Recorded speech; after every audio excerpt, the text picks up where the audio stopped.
Welcome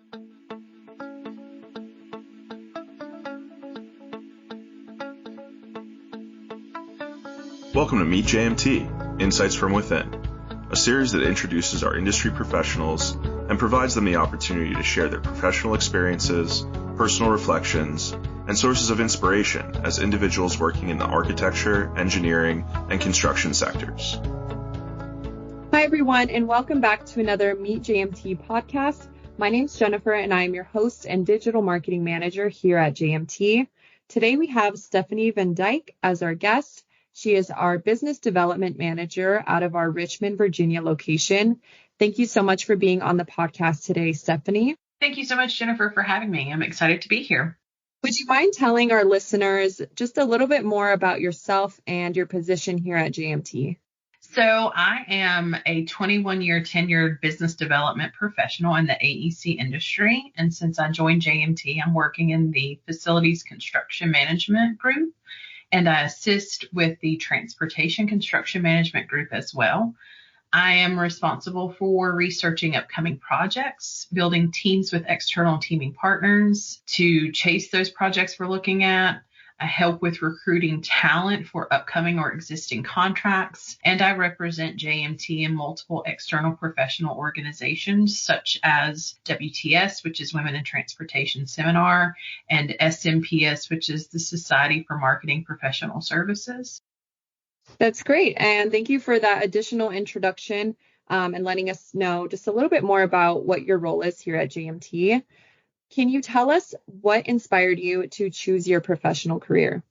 Of course. So as many people who end up working in marketing in the AEC industry, I did not mean to end up here.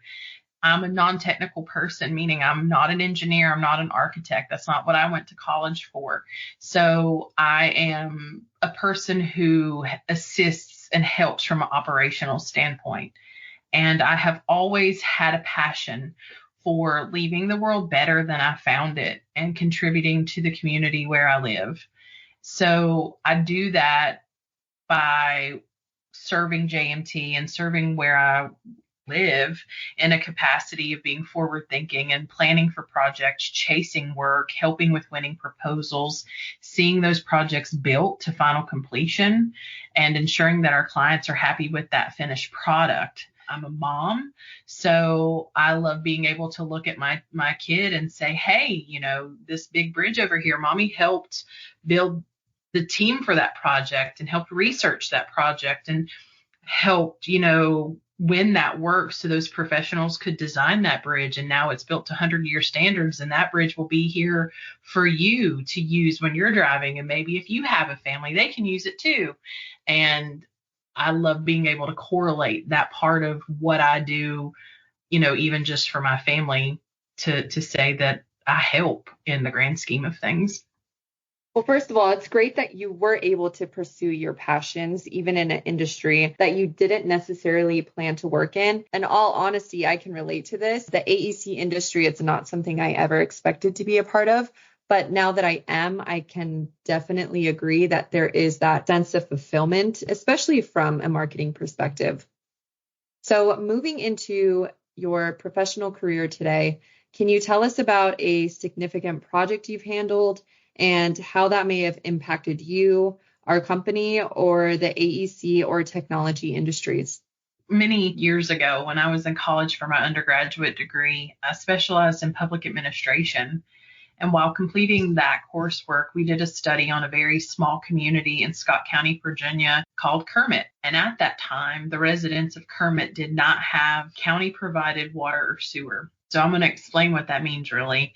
There were folks in the early 2000s that did not have indoor plumbing of any type. They did not have indoor water or bathrooms of any type. So we went and we interviewed those residents, and we helped with the grant writing process to help secure the funding for the water and sewer to be extended to those residents of Kermit. And I left it, right? I was a student. You leave your work when you're finished with the class and you move along to the next one. And I didn't know for a year if those residents got what they needed. But the very first job I had in the AEC industry revealed the outcome of our class's hard work. And one of the first projects I helped a resident project representative with, which is a CM professional in the field, RPR is what they call them. We sat down and worked through preparing the as-built documents for the residents of Kermit to get the water and sewer extension to their homes. When I saw the drawings and I saw where it was and I saw the roads and I saw the houses along that path, I had this intense sense of pride to know that some students at a small school who did some interviews and compiled a document that got turned into government officials really helped pave the way for these residents to have a better quality of life, have clean water, have indoor plumbing. Knowing how happy it made them really is what fueled my fire to keep going and to learn more and to become excited about the work that we do in the AEC industry and to know that it truly does leave a lasting impact. I think your experience beautifully illustrates how work in the AEC industry can have that profound and lasting impact on communities. Outside of your professional career, are there any hobbies or interests that you feel have influenced your professional journey?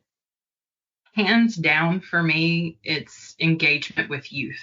I enjoy helping with anything STEM related, and college recruiting is also a passion of mine. It's pretty shocking how early kids need to be engaged with science and technology to begin the fundamentals for learning engineering and architecture. We are seeing more and more reports and studies that indicate engaging middle school age students is the proper time. And nothing makes me happier professionally to see kids of any age get excited about the AEC industry and stay excited. You can't just approach it as a one and done. You got to keep them engaged. Keeping them engaged then teaches them and guides them to understand that they can help in the professional realm in some fashion when they become an adult and can, work real jobs. That's one thing that really gets me excited. How I translate that is I volunteer with WTS, as I mentioned, Women in Transportation Seminar. And WTS has a program that they have called Transportation U. The Central Virginia chapter, where I'm the president, our Transportation U program engages middle school age students. Then we also have college chapters for WTS. The other way I engage is working with these college age students by mentoring them during their internship process. And a lot of our industry friends do the same thing. Everyone,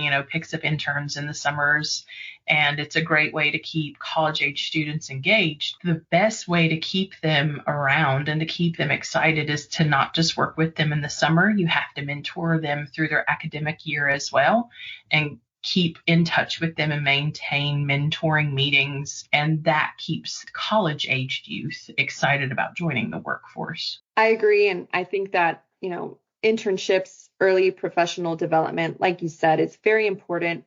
And it's great that you're playing a very large part in that. I also want to thank you for being on the Meet JMT podcast today. Before we leave, are there any closing thoughts that you would like to leave our listeners with? I would like to encourage everybody to think about what made them fall in love with this industry to begin with.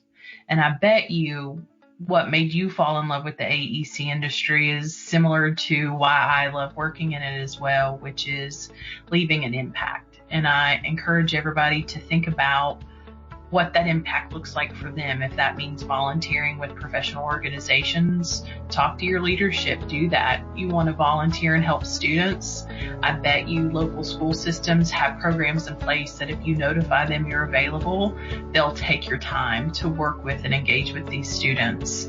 I encourage folks to reach out to their leadership and see if they can engage with individuals at their college alma maters and talk to college students about what the real world looks like when you graduate with your engineering or architecture degree.